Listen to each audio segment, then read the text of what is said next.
هيا أعطنا قارورة الحليب. إنه الخارق إنس. هيا اضربهم هكذا وهكذا وهكذا. الخارق أنس رجل المغامرة والانتصارات.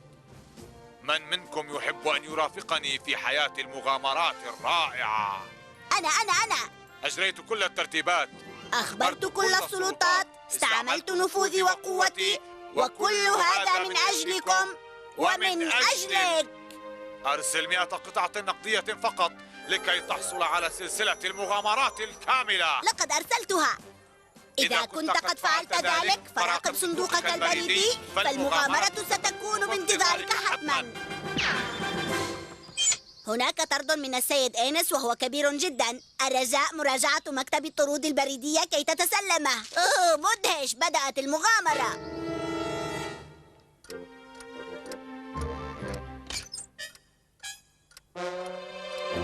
وأخيرا وصل الطرد، سوف تبدأ المغامرة. تسريحتك جميلة. قديمة. تقول المادة 47 في الفقرة 8 بكل وضوح: يمنع الوقوف على طاولة المكتب. لكنني أريد هذا الطرد. عفوا، هذا الطرد لي.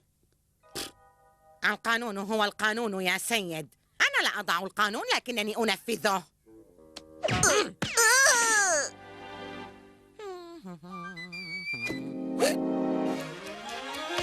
تعال هنا، هناك نظام يجب أن تتبعه. حجر طوابع، قانون آخر تخترقه.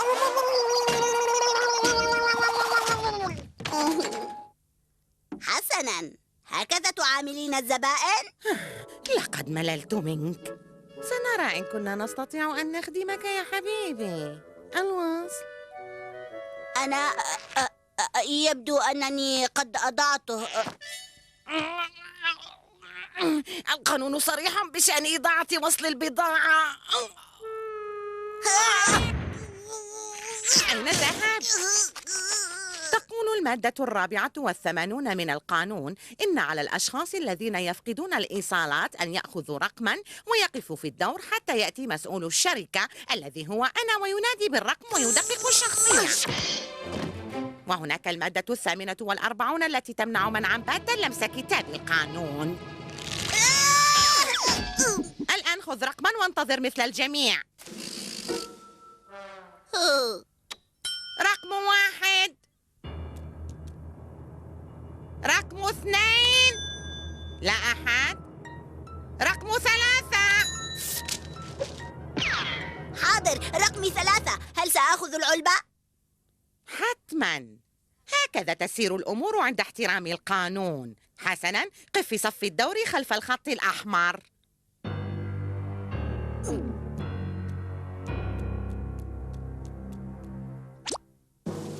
لا تقف على الخط الأحمر يا سيد.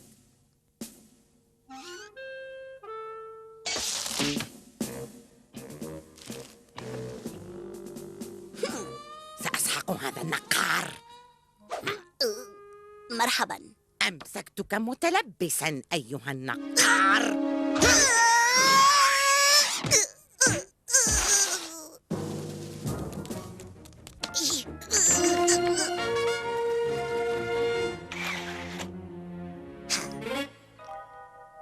كما هو متوقع، هناك مدخل سري.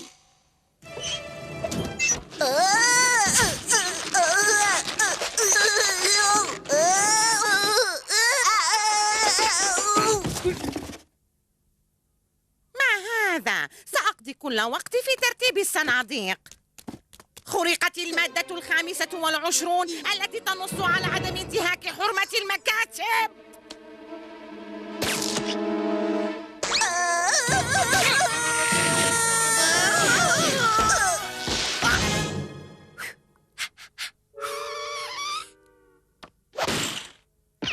ساعديني إذا سمحت يا آنسة.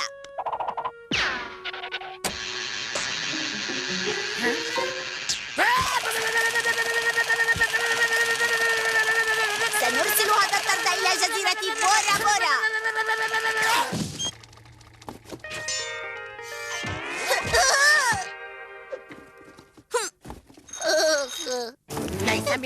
بالسرعة أيها المتطفل. لن أسمح لأمثالك بخرق القوانين في نوبتي. اتبعيني إذن. أيها النقار، كم أنا متشوق إلى بدء المغامرة.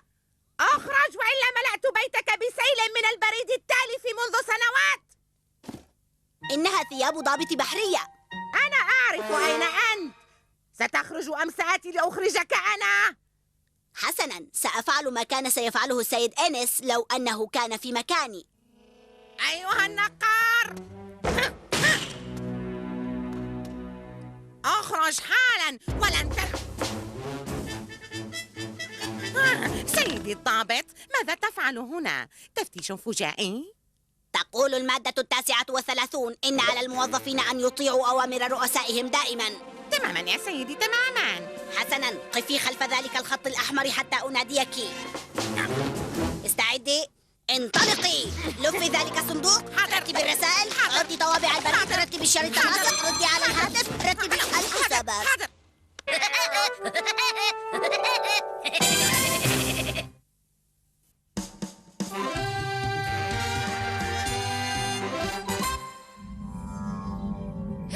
يا له من نيزك! إنها المرة الثالثة التي أشاهد فيها نيزكا بهذا الحجم. ماذا سأسميه؟ سيكون اسمه ويني. حسناً، الموقع زاوية بسمت 15 شمال الدب الأكبر. كم تمنيت لو أصبحت رائدة فضاء لأرى النجوم عن قرب.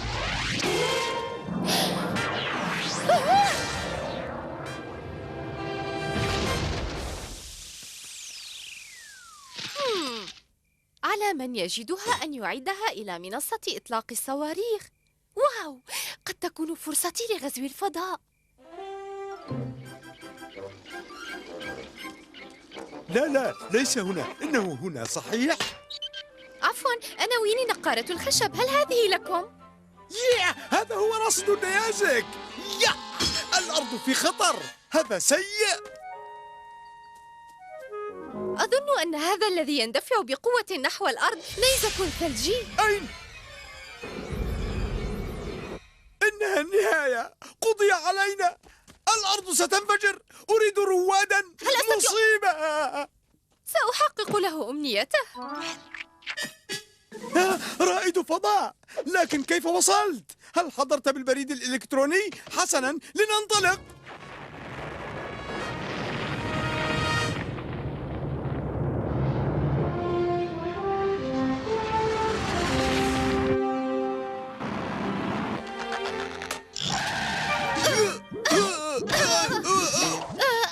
هاي، قولي أنت كيف وصلت إلى هنا؟ يا لهذه الحكة، إنها تزعجني، أحتاج إلى معقم. هذا سيء. تماسك يا بروفيسور. سأساعدك ل3 أسباب. أتعلم بسرعة ولا أستهلك الكثير من الهواء، ولأني الوحيدة هنا، لذا دعنا نعمل. حسناً، أطلقي سراحي. حاضر سيدي. ليس هذا. بروفيسور، هل تحتاج إلى مساعدة؟ يجب أن نضع راصد النيازك في مكانه بسرعة. ويني أدير المفتاح الذي على ظهري. هذه فرصتي لأقدم خدماتي الجليلة باسم كل نقاري الخشب.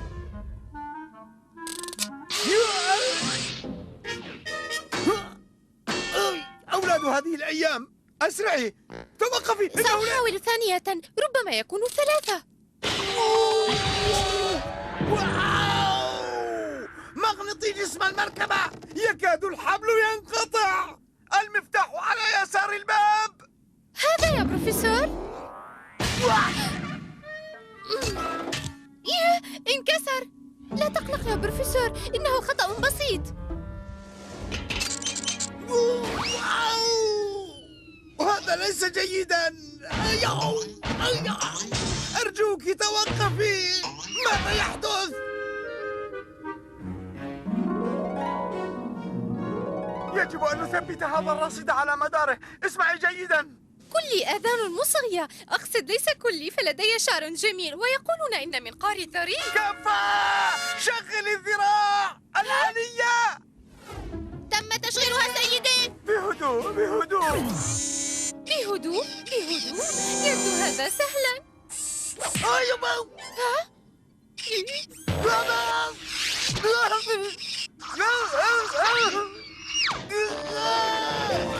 ماذا فعلت لأستحق هذا؟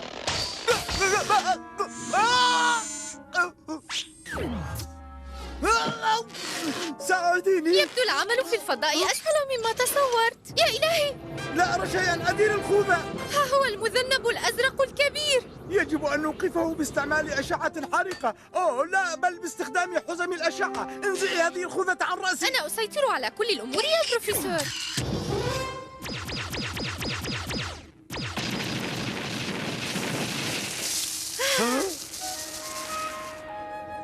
أوه، لا يبدو كل شيء على ما يرام. كنت أحلم دائما بأن يتذكرني الناس منقذا للأرض، ولكن أنا الآن من سيدمر ذلك الكوكب الجميل هذا الفروج العملاق. لا، لن يذكرك الناس بهذا يا بروفيسور، فهذه بجعة وليست فروجا. نحتاج إلى شيء قوي يستطيع تدمير هذه البجعة الصخرية. نيزك ويني. حسناً، الموقع زاوية بسمت 15 شمال الدب الأكبر. وجدتها. ماذا؟ تغادرين؟ إلى أين؟ كما أقول دائما يا بروفيسور، الحاجة هي أم الاختراع. بروفيسور، وضعت المتفجرات على المذنب. متفجرات؟ بما تفكرين؟ سنقيم احتفالا، راقب هذا.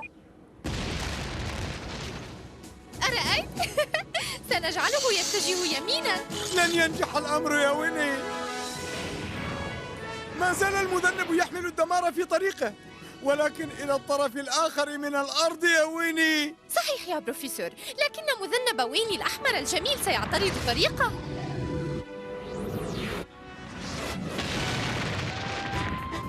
هل تستطيع إخبار مشاهدينا كيف أنقذت كوكب الأرض يا بروفيسور؟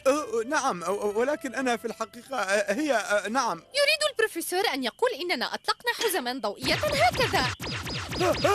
ويني، ما هذا؟ أوقفي إطلاق الحزم الضوئية.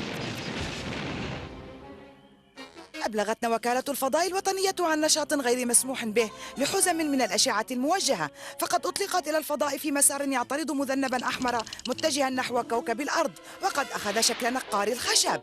أسرع يا بروفيسور، لدينا عمل مهم نقوم به. ماذا؟ لا، الفضاء ونقار الخشب شيئان خطيران. الحكة تعود ثانية. أنلت.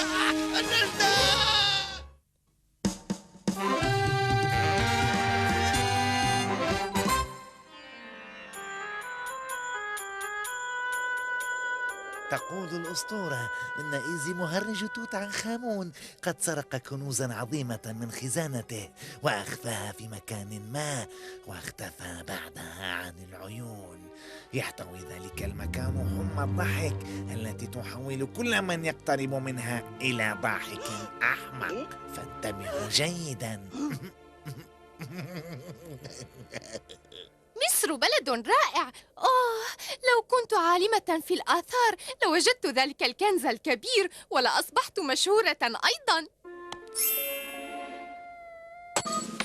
إنها آخر قطعة.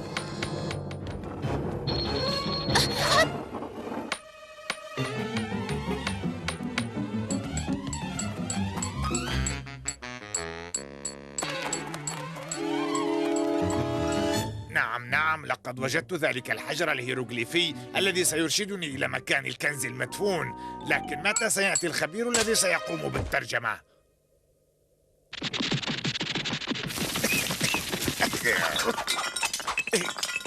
ماذا تفعلين هنا؟ من سمح لك بالدخول؟ أمضيت 5 سنوات وأنا أحفر هنا. 5 سنين؟ هل كنت تحفر بهذه الملعقة؟ كيف تريد أن تتخلص من الرمال؟ وضعت آلة الشفط مقلوبة، انظر كيف نستخدمها.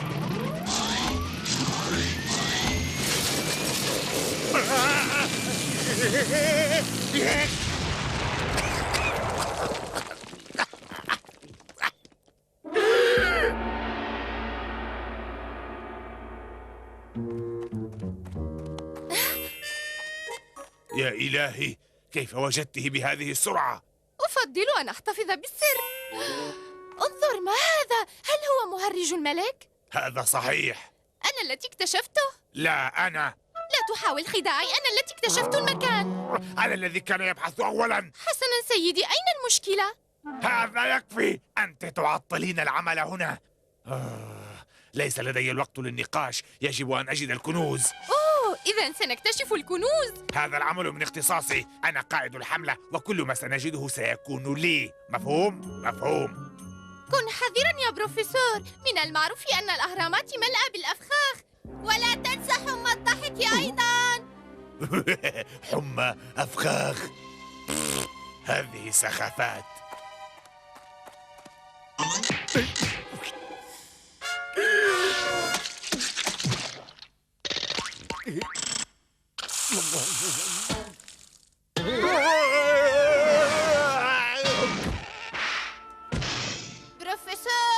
بروفيسور، هل كل شيء على ما يرام؟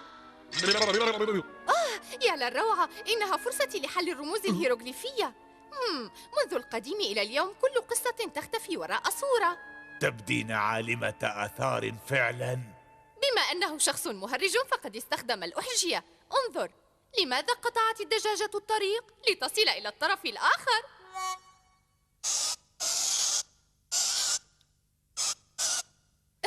هذه أقدم طرفة في العالم.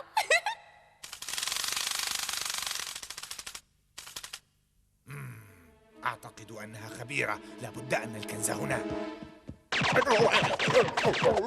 ربما يكون الطريق من هذا الاتجاه.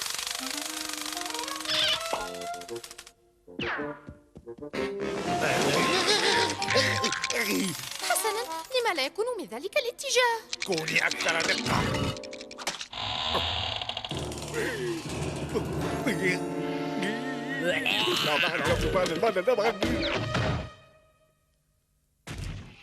النجدة ظهرت لنا في طريقنا مومياء مخيفة. أرجوكم ردوا. إنه الحل. اذهب إلى الكنز.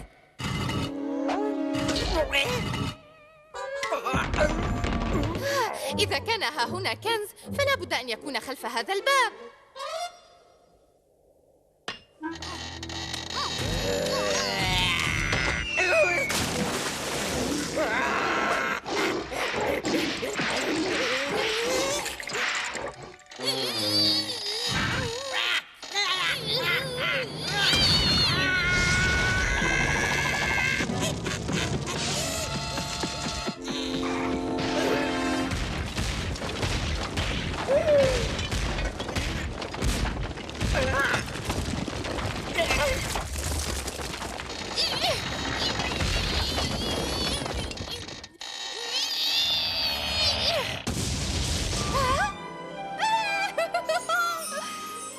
وجدت الكنز.